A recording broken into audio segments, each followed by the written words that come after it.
The Timeline is a Blue Wire podcast.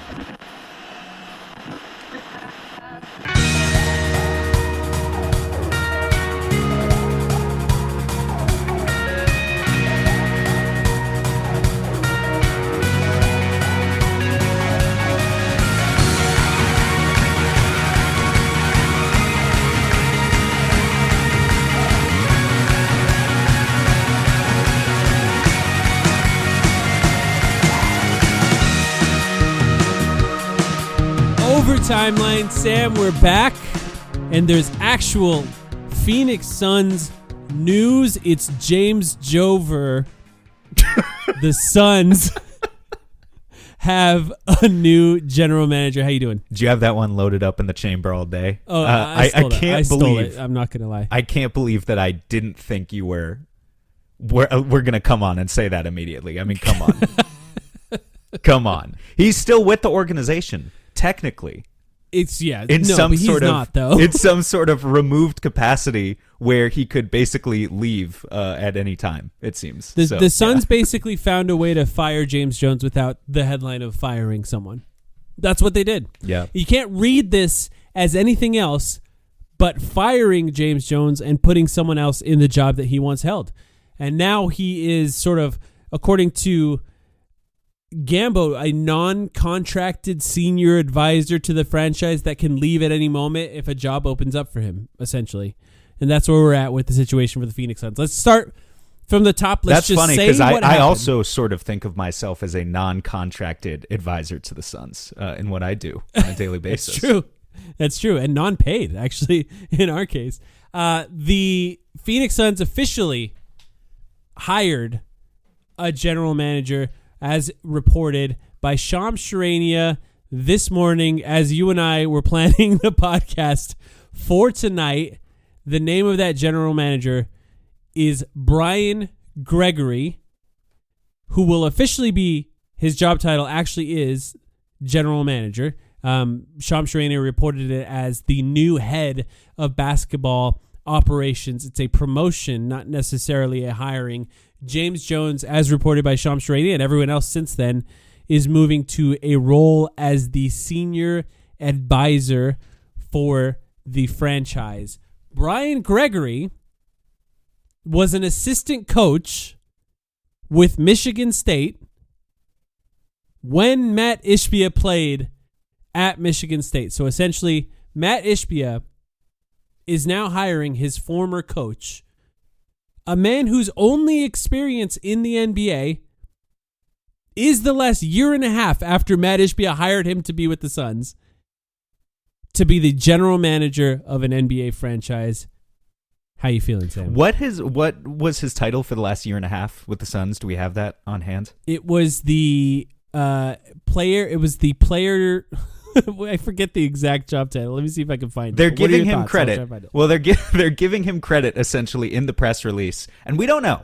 Vice President of Player Programming. Okay, Vice President of Player Programming. Supposedly, he had a real hand in their scouting and evaluation over the last year and a half. The press release about this hire gives him credit for the drafting of Ryan Dunn and Oso Ighodaro last summer. Who knows? I don't know. Although in the video they show of the team drafting it, he's not there. Is he literally not in the room? Are you sure about that before you say I'll that? check it right now. I have it on my Twitter account. Okay, because I do know what you're talking about. There was a video that Suns Social posted at the time, like, of their war room in the draft. So that should be information that could be fact-checked. Look, who knows? They're saying he was involved in that process heavily. I think it's funny, the idea that the Suns have so few wins. Their front office, that is, has so few wins over the past 2 or 3 years that the best that you could point at to say that this guy deserves to be an NBA general manager is to say he's responsible for Ryan Dunn and Oso Ighodaro. Oh, I'm so glad you started there. Two guys who I like. But well, can I ask you though? Yeah, not a lot to go on in terms of a resume. How good of a pick is Ryan Dunn?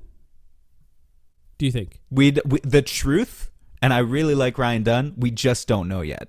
So far, he's batting, like, I would say an above average 29. What was he, 29th? 28th? Mm-hmm. Above average 28th overall pick.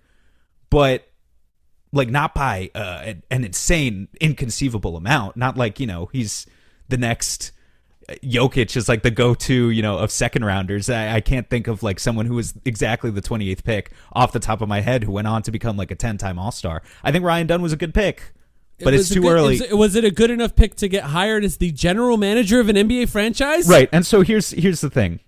You're asking me how I feel.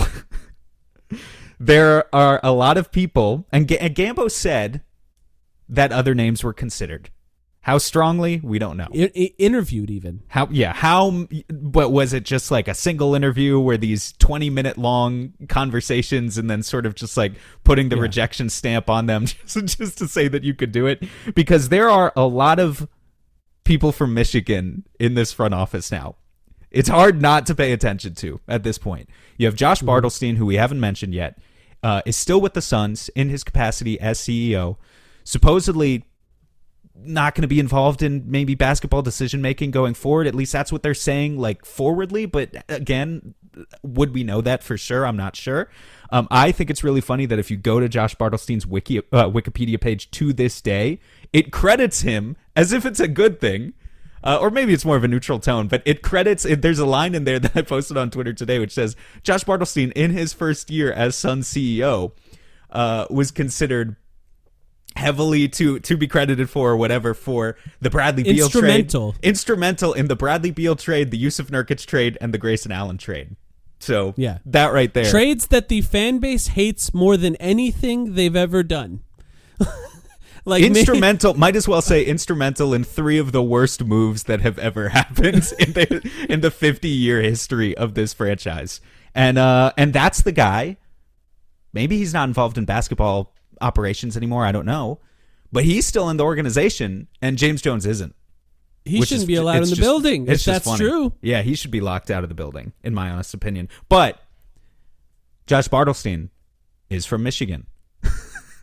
Yes. And Brian Gregory is from Michigan State. And Matty Tellem.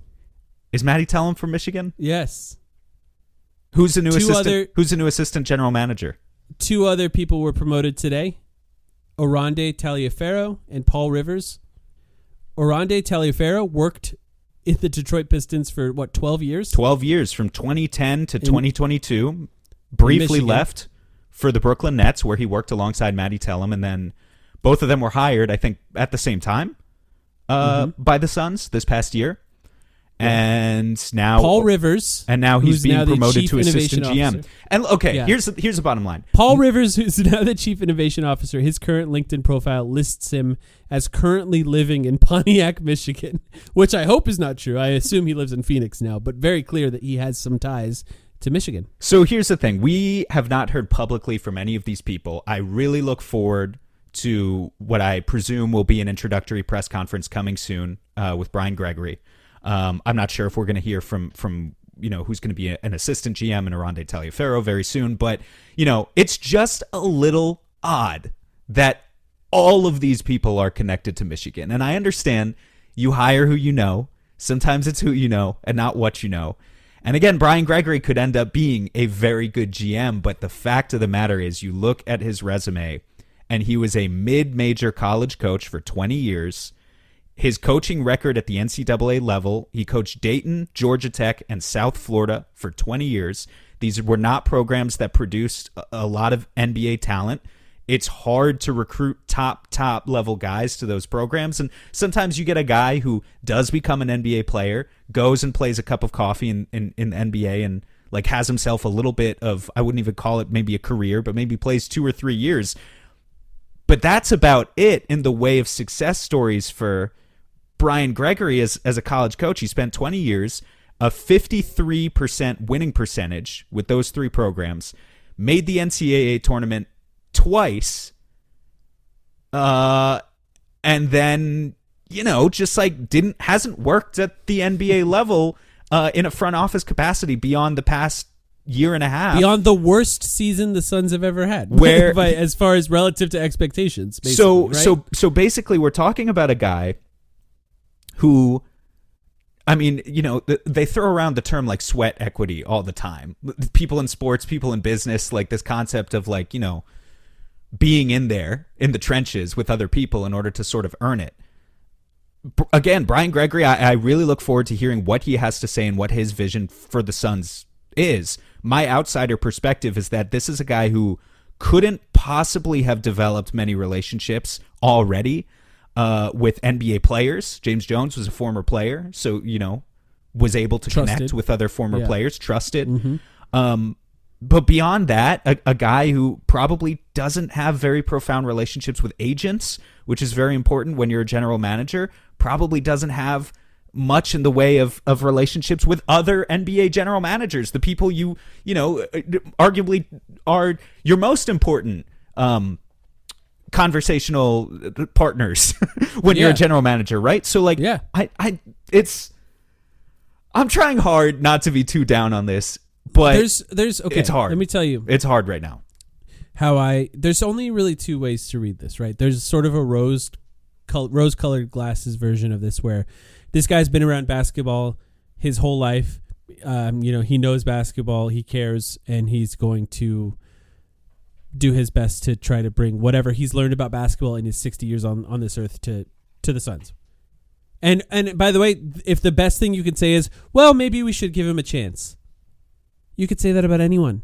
Literally anyone. You could hire anyone and say that. You could hire somebody off the street and say, well, maybe he'll be good. You'll never know. And yeah, you're right. Like, ultimately, all of these people will be defined by the decisions they make and nothing else.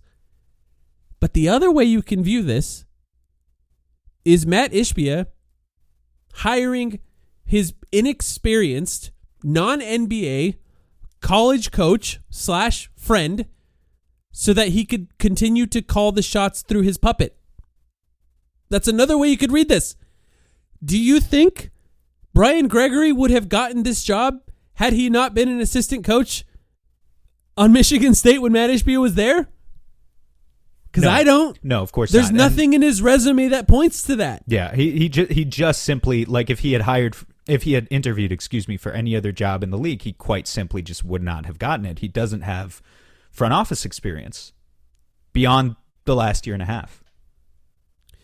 I noticed Matt Ishbia talking in that, and I even brought it up to you, and you didn't. It was something that you hadn't noticed either. But Matt Ishbia continually talked about scouts, when he was having his end of season press conference, sort of half taking responsibility, half not taking any responsibility for the season. And I thought it was really weird that he kept mentioning scouts. I'm like, this is a guy who doesn't want draft picks. It's like scouting is part of the job. You scout other teams, you scout other organizations, you scout other NBA players and all that. But like, mainly you scout for young players to draft or to sign. And what we find out now is it was on his mind because he promoted the guy that is essentially in charge of scouting, Brian Gregory, was in charge of scouting for the Suns. Look, and then Oronde Taliaferro was also scouting. Like they hired those guys into those positions. This was on his mind. It's just a weird, I think, for what he talks about or what the future of this team is. It's a weird decision to make. It'd be one thing if we were completely tanking. And honestly, maybe this is some sort of tip that they're considering that. Maybe they will trade Devin Booker. I still doubt it. Although we'll get to the Booker piece in a second. But I highly doubt that.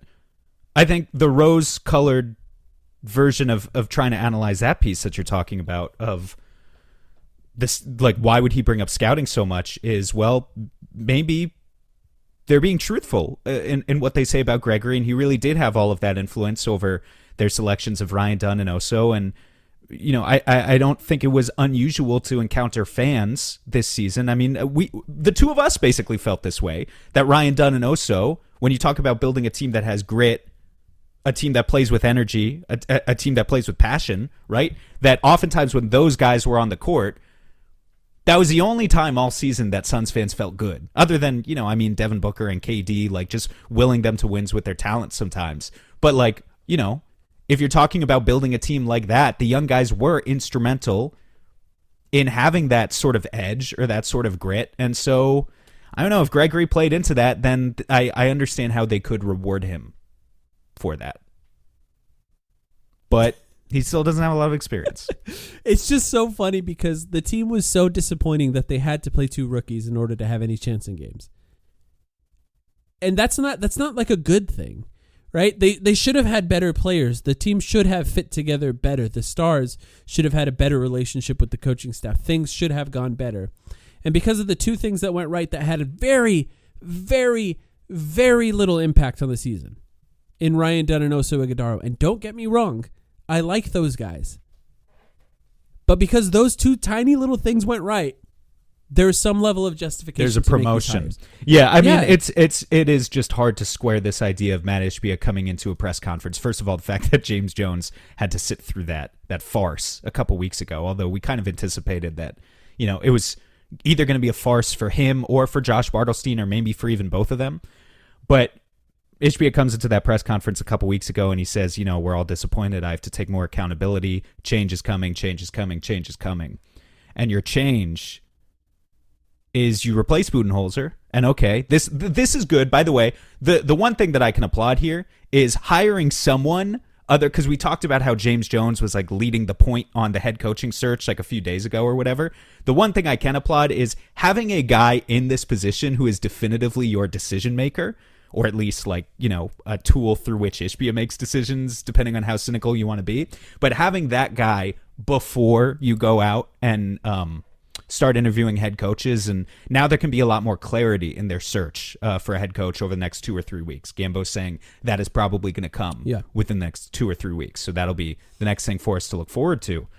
But for the only change to be out goes Bud, in comes a guy who's probably like maybe going to be a first-time NBA head coach, because it feels like they're not really prioritizing experience in that search either. And then just washing your hands of the rest of it and saying, okay, we did all that we needed to do. Everything's nothing to see here. Everything's fine. It just doesn't feel like enough. Alchemy Roast coffee is my favorite coffee. Every single morning, I start my day with coffee from Alchemy Roast, and you should too. AlchemyRoaster.com has the best coffee, and it's local here in Phoenix. They're a Metro Phoenix-based coffee roaster that focuses on the transformational process of coffee from seed to cup. They're about more than just coffee. Passion, dedication, and community. They're a small batch roastery committed to sourcing the finest beans and mastering the art of the roast, and they do it ethically. A small batch roaster, that means they're sourcing beans from all over the world for you to try, and I highly recommend you pick out some beans on alchemyroaster.com and use the promo code TIMELINE to get some beans. I just tried the single origin beans from Tanzania, and they're incredible. Amazing coffee, lightly roasted and local. Go to alchemyroaster.com, use the promo code TIMELINE, try some of their beans. They have beans from Honduras, from Tanzania, from Papua New Guinea, Guatemala, Mexico, and they're all roasted locally here in Mesa. Alchemyroaster.com, promo code TIMELINE gets you 10% off coffee. Go there, order some coffee today. Give it a try. Alchemyroaster.com, promo code TIMELINE.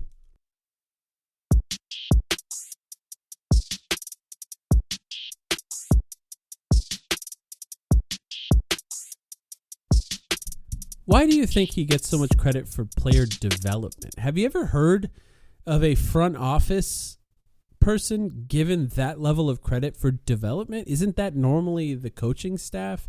Like, we're going to have the opportunity for, our friends, these who actually talk to these people. Exactly. These are all of the questions that I know Kellen, I know Gerald, Dwayne, they're all on that wording right now, and they're picking out the peculiarities that sound weird to them, and they're going to spit it back out at that press conference. No, to answer your question, no, I'm not used to front office members being involved in development like one would expect from basically a member of the coaching staff. But on the other hand, Brian Gregory, that name to me, I learned about the guy 2 days ago, let's be honest, but he's a coach.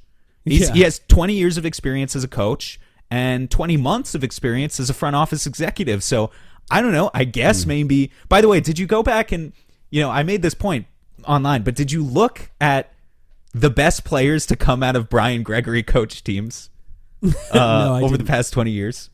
Who are they? Do you remember Brian Roberts? Yes. Does that name ring a bell? It does. I think remember him is maybe not the best way to say it, but I remember the name. Out of 20 years, and again, I don't necessarily blame Brian Gregory for this. It's just to point out that, he wasn't coaching Kentucky. He wasn't coaching Duke, right? He was coaching Dayton and what was the other one? Georgia Tech. Like, it's hard to recruit top talent to these programs. I think Brian Roberts is the best NBA career that I could come up with. And the funny part about that is he was coached by Gregory at Dayton in the mid-2000s, 6'1" point guard. Did he play with Chris Paul? No, I think Chris Paul was already in LA at this point. He was in New Orleans. But he goes undrafted. He plays 4 years at Dayton, goes undrafted, has to play overseas for like 4 years before he can even get into the NBA. By the time he's 27 years old. By the time he's in the NBA as a rookie, he's 27 years old, and then he has like a 4-year career. That was the best example that I could come up with of the Gregory college to NBA pipeline. So again, it's just hard to come up with like positive connections here, If you want to, if you're listening to this and you really don't want some brutal negativity, just skip ahead a few times on your podcast app real quick. This last few weeks, for me, has made me sort of terrified that we're just becoming the Sacramento Kings. That we just have an owner that is just destined to be in every decision, and the decisions are going to be compounded upon itself, with each bad decision spawning one or two more bad decisions beyond it in order to try to backtrack on that previous bad decision. And that those will just sort of lead to an attempt to constantly try to be good that will get them at just barely play-in level for years. And like, there just hasn't been much that has given me confidence that this is not what's happening. Now, in some ways, like, the way to get out of that entirely is to completely tank. And I'm not even saying the Suns should do that. But I do think that if you want to build something around Devin Booker, the margins are razor thin. They're razor thin. Every single move you make has to be beneficial for this team in order to build a winner next year. You don't have a lot of room to play with because the team was awful this last season. So you have to nail every single thing. Now, like I said previously, general managers, decision makers, basketball operations guys, POBOs, if you want to call them that, president of basketball operations, they are defined by the decisions they make, the trades they make, the guys they draft, and ultimately the success of the team while they're in charge. Like, that's how you're defined. And over a long enough period of time, that's how Brian Gregory will be defined. Whether or not he is successful will dictate whether or not he has another job like this ever again. These are jobs, and of course we don't know anything definitively, but typically these are jobs that come with a lot more job security than just being a head coach. It feels like teams burn through head coaches like nothing these days, but if you're a general manager, I mean, Ryan McDonough got 5 years. It was a long 5 years, but he got them. James Jones and they were never good. James Jones got 5 years, Maybe Brian Gregory gets... What's the Patrick Beverly quote? The next you 5 had years your 5 mine? years. That's what we need Cage to Photoshop, is over that. To Brian Gregory saying to James Jones, "You had your 5 years. The next 5 years are mine." That's what I want on a Photoshop right now. Come up with new Photoshop ideas for Cage every episode. So he's gonna have a while, and he's gonna have a chance to build that legacy for sure. We just don't have a lot to work with here. You said the L word, and I'm glad you did, because we have to have this conversation. James Jones, general manager since 2019, so over 5 years, was hired, officially. I guess it was 2018, really. No, I know it was 2019. Yeah, it was the year after 2018. He was DeAndre was drafted. Yeah, but 2018 he became an advisor in the front office. He was not named the head of basketball ops. The president of basketball operations until 2019. Yeah. Every year for the first few years, once he became in charge, the Phoenix Suns improved. They made the NBA Finals. They left the NBA Finals. They had their best season, most wins the Suns have ever had. Under his tutelage, they really, I think, started to put together something that you can call a winning culture with Monty Williams, Chris Paul, and Devin Booker with James Jones at the top. Jay Crowder. Yeah. And then they struggled a little bit, right? Jay Crowder and Monty Williams did not get along. They had a season that didn't go quite as well as it could have. And then they lost in the playoffs semi-embarrassingly. DeAndre Ayton not reaching full potential. Yeah. Yeah. And they made the Kevin Durant trade, and they've been awful every year since then. They've been progressively not worse awful. every year. Not awful. Yeah, progressively worse. Miserable. Miserable to watch, even when they were winning more than they were losing, but not literally awful. And there is a difference. And now, if you were to define his entire legacy based on that, it's complicated already. But the line of demarcation, the catalyst, the bomb that was dropped in the middle of it, is that he was successful under Robert Sarver, which at the time was unheard of. And his complete lack of success since then has come, mind you, there was some foibles before that. The Suns struggled before that. But a lot of the issues with this team and the lack of future that you could read into their current situation have come since Matt Ishbia bought the team. Now, we've had a lot of conversations about James Jones, probably more than just about anyone in the world. You and I. There's only a few people that maybe podcast every day that have had more conversations about him than you and I. Maybe Devin Booker we've probably talked about more than James Jones. And again, yeah. I think we're going to get to Devin Booker in about 2 minutes. But yeah, keep going. And I do think it's really difficult to put all of what's happened in the last few years on him. And it's really easy to put all the success on him. Now, that is in some ways maybe giving him a little too much credit and not enough blame. But I think we're going to have a pretty good idea of what it is in the next few years, right? And we're going to have an opportunity and a chance to reevaluate. Right now, currently, for me, and I'm just saying me, and people listening don't have to agree because a lot of people just blame him for the current state of the team. And I think a lot of our listeners are a little bit different, but a lot of people do think that way. I personally will look back on the James Jones years incredibly fondly. I think he said all the right things. I think he did all the right things. I think the team was run in the right way when he was fully in charge. They never leaked anything. They treated players well. They hired the right people, and they were successful on the court. And they built a winner around Devin Booker. I'm not sure what it'll be like in a few years, and I'm not sure other people agree with me. But now for you, how do you feel about his current legacy in the front office? Yeah, I feel in general the same way because I know I again, like you were saying, it's possible to give James Jones too much credit and yeah, that's certainly true. But I personally don't hold him as accountable for the KD trades or the Bradley Beal trades, as I do Matt Ishbia and to an extent Bartlestein. It's right there on Wikipedia, when Sam. it comes to Beal. Yeah. So Josh Bartlestein made the worst trades we can think of. But here's the thing too, is I think two things can be possible. Instrumental. Two things can be possible at once, right? I think it's possible for history to be kind to James Jones and what he did with the Suns, and for the Suns and Brian Gregory specifically to do a good job to dig themselves out of this hole that they're in that begins by trading Kevin Durant, maybe waiving and stretching Bradley Beal if you can't find a suitor for him. It is possible that 2 or 3 years from now, we are talking about a rapidly transformed Suns organization that is succeeding again. And if that is the case, which I hope it is, obviously, as someone who podcasts about them, I'll still be here saying that, that James Jones guy was pretty good with what he did with Chris Paul and Devin Booker and Mikal Bridges and DeAndre Ayton and Jay Crowder, whatever. So I think two things can be true at once.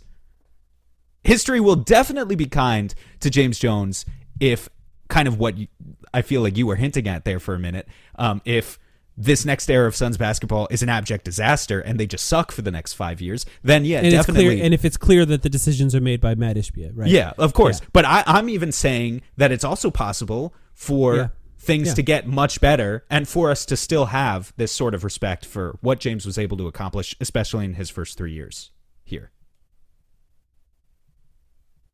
Rough.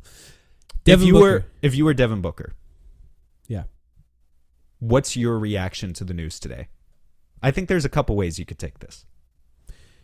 I imagine Devin Booker knows Brian Gregory. It's going to be interesting for you and I to have a new name to blame a bunch of stuff on, by the way. Not just us, of course. All Suns fans. They have a new name to say it's all his fault. Brian Gregory, congratulations. A bunch of people will only use your name when they're angry from now on. But I imagine Devin Booker knows him, right? I mean, he's worked for the Suns. Devin Booker's around the Suns all the time. He probably has some familiarity with him. Maybe even knows that Devin Booker lived in Michigan too, by the way. So there's that. So I imagine he has one of the tabs I opinion. have open. Wasn't sure if we were going to get to it, but it's just all of the active NBA players who played at Michigan State. Obviously, Devin Booker was not one of those. I should also probably have a tab open from now on at all times. All NBA players with any ties to the state of Michigan at all. But yeah, these I'll guys put that always in have the to be search engine considered. right now. Jaren Jackson Jr., Michigan State product.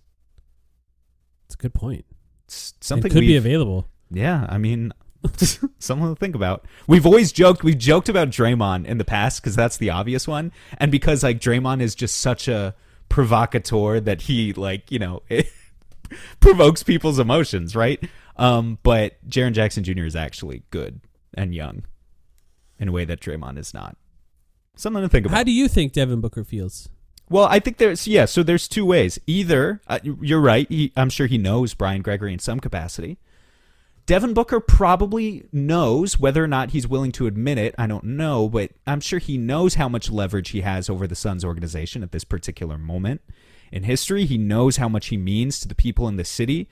And just like, let's be honest, because owners care about this sort of stuff, like to their ability to sell season tickets and like put asses in seats, like Devin Booker knows how important he is to all of that stuff. And so on the one hand, he could be thinking to himself, this guy doesn't fucking know what he's doing, does he? I mean, about Ishbia. And of course, he would never say that out loud.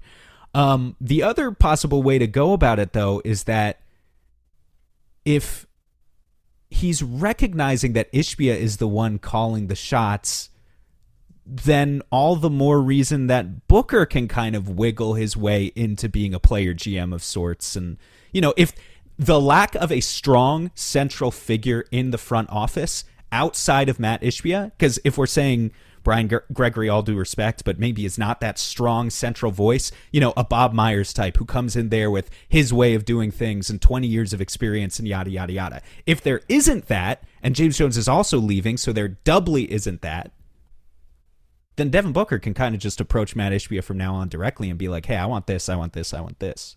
And is Ishbia going to tell him no? I'm not sure. I've found myself thinking that we would really benefit for Devin Booker being a good general manager in this moment, because his voice is going to matter in these conversations and these discussions. And one thing I know about James Jones is, or one thing I believe about James Jones, right? I don't know anything for certain because we don't know him. We're not in the room.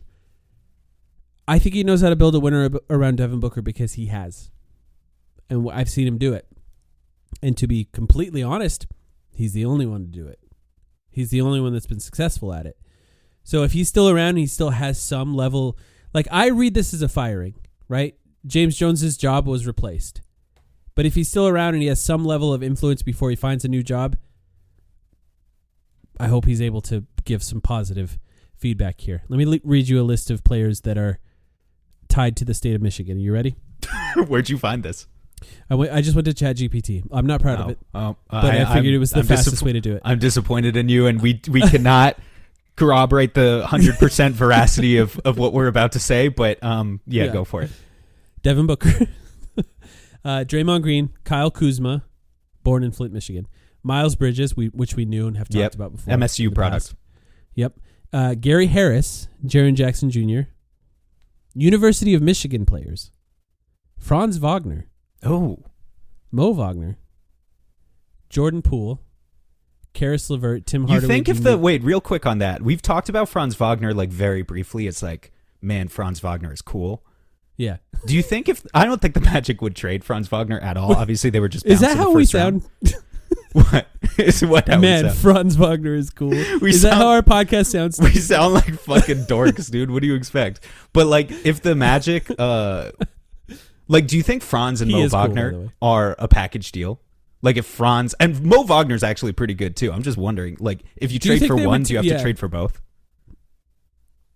It's interesting. Would they do that for KD? No. They're not going to trade a 37-year-old KD for a 23-year-old Franz Wagner. They said in their, I noticed this, they said in their sort of end of season press conference that they are building a winner right now. Bradley Just found Beal, welcome to Orlando. Pack your They didn't bags. say we're building a winner in 2013. They said right now. Franz Wagner, Mo Wagner, Jordan Poole, Karis LeVert, Tim Hardaway Jr., Duncan Robinson, Kobe Buffkin, and Musa Diabate. And let me see, is there any else? Max Christie went to Michigan State as well. Xavier Tillman, yeah. Gary Harris.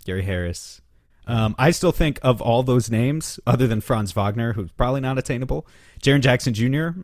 Is the most interesting name. Anyway, the fact that we have to talk about this. I can't wait to be insanely frustrated with him. The fact that we have to talk about this is fucking ridiculous, though, that we have to pull up a literal list of players with any ties to the state of Michigan. Ishbia needs to lay off this a little bit. Stop Michiganing my Arizona, right? Yeah, literally. That should be our slogan for that. We have to sell merch. That'll be our merch for next season. If this all goes badly, I'm starting a rivalry with the state of Michigan. I'll never eat Detroit-style pizza again. Little Caesars, done. I'll never eat it again. I don't even know what Detroit-style pizza is. It's like square. I don't know. They put the sauce on top. I don't know. Oh, it's that. Okay. Oh, but there's a good version of it, right? Not just like Little Caesars. Detroit style pizza is good, and I will still not eat it again. I'll definitely boycott it forever and ever. Anyway, this is a very odd time to cover the Phoenix Suns. Like, I genuinely believe that this person got the job because he knew Matt Ishbia from the past, and I don't think there's any way to say that that's not true. There's nothing in this man's resume that gives him the upper hand on people who could have been on James Jones. Like, honestly, if you just compare resumes, he doesn't have the upper hand on James Jones. Does that mean he will be terrible at it? No, I don't know. None of us know, right? And in fact, I hope that it goes insanely well, and I hope that all the people like us who doubted it, Matt Ishbia can rub it all in our faces later. That's what I want to happen. I don't know that it will. Like, I'm having my doubts right now. Like, I think that's where I am. But who they hire as a coach, that's the next most important step. And they're going to have that conversation now. They're going to start that search right now. We're going to talk about the roster, and we'll see what they do. And he's going to have to look up the phone number for the other general managers. Gambo said today as many as 15 names for the head coaching search. Might get a first interview before they, obviously cut it down in multiple rounds. Do you think Gambo could name 15 NBA players off the top of his head? 15 NBA players, of course. Do I think he can name 15 assistant coaches around the league who would He'd probably be better at it than us right now? He's the guy who knows. Who would be first-time head coaches? I can't name 15. Yeah. You want me to try right now? I can't. No. Chris Quinn, Jared Dudley, Jarrett Jack. I'm done. I don't know. Royal Ivy, Johnny Bryant. Ivy, Johnny Bryant, Sam Cassell. Blah blah blah blah blah. 15 of them having to do an interview. How many of them lived in Michigan though? I don't know. We're gonna have to look it up. Yeah, I'll ask ChatGPT later. I don't know. Maybe. Who knows? Is Jalen Rose available? Did you say Shane Battier? What did you bring him up for the other day? You wanted him for the front office, Michigan, right? Or something? Yeah. Okay. Yeah, maybe he'd be a coach too. Who knows? Anyway, that's all we got for today. We'll keep track on the coaching search. Obviously, when something happens, we'll post that. This was going to be a Patreon episode. We're just going to post this for everyone to listen to, but we appreciate you all for listening to us. We're on tap. By the way, if there's a Game 7, you want to do it on playback? Game 7 of what? Any series. The Clippers Nuggets? We want to watch Clippers Nuggets. That's about to happen in 15 minutes. That'll be Game 6. So if someone can force a Game 7, sure. All right, good stuff. Otherwise, I gotta come up with more trades this week. We can't stop the trade train. It's your turn. Yeah, you can maybe just make an entire Michigan themed trade. 10 Jaren Jackson Jr. trades. All right, thanks everyone for listening. Back soon.